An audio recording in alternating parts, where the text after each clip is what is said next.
প্রচণ্ড গরমের পরে বর্ষা আসতেছে। সবার প্রার্থনা হয়তো আজকে ঈশ্বর গ্রহণ করছে।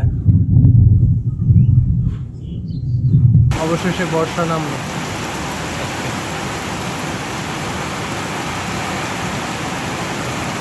অঝোরে বর্ষা।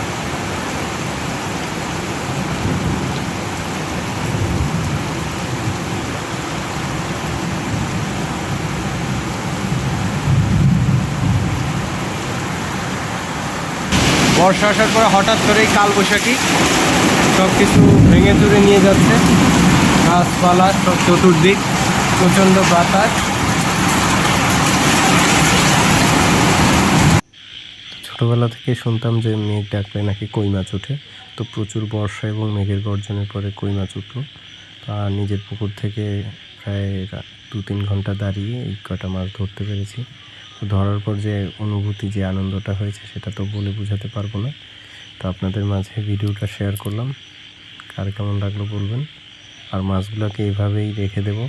তো কালকে সকালে আবার যখন মাছগুলোকে পরিষ্কার করব পানি, তখন দেখাবো কয় পিস মাছ ধরলাম।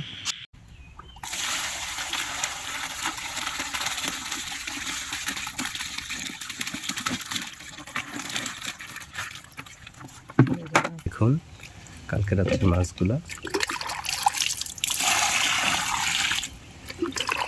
আমাদেরকে ওয়াশ দিতেছি, তো গত রাত্রে মাছ ধরার পর সেই মাছগুলা যখন সকালবেলা পরিষ্কার করলাম, তখন আমার বোন মাছ দেখে যা বললো শুনুন আপনারা। এরকম মাছ পাইনি, আমার খুশিতে নাচতে ইচ্ছে করছে। তো গত রাত্রেই মাছ ধরতে গিয়ে তো আমার হাতের বেজে গেছে 12টা। সকালবেলা ঘুম থেকে উঠে দেখতেছি আমার হাতের বেশিরভাগ অংশই কাটা ছেঁড়া, এবং কয়েকটা জায়গা দিয়ে দেখতেছি বিষ ব্যথায় আমি হাত নাড়াতে পারতেছিলাম না, হাতে কোথাও টাচ করতে পারতেছি না। পরে সুই নিয়ে খুঁটে খুঁটে ওদের কানের যে কাটাগুলা গেঁথেছিল ওগুলো বের করার পরে হাতের কিছুটা ব্যথা কমছে। তো তারপরও ভালো লাগতেছে মাছগুলোকে ধরতে পেরে। এই ধরনের মাছ তো সবসময় ধরা সম্ভব হয় না। তো কেমন লাগলো ভিডিওটা? তো আপনাদের ভিতরে কার কার আমার মতো বর্ষার ভিতরে এই ধরনের জিওল মাছ ধরার প্রচণ্ড শখ, অবশ্যই কমেন্টের ভিতরে জানাবেন।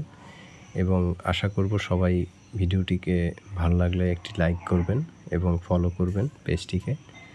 তো সবাইকে ধন্যবাদ ধৈর্য ধরে ভিডিওটি দেখার জন্য, এবং এ পর্যন্ত যারা ভিডিওটি দেখেছেন অবশ্যই একটি লাইক করে যাবেন। ধন্যবাদ সবাইকে।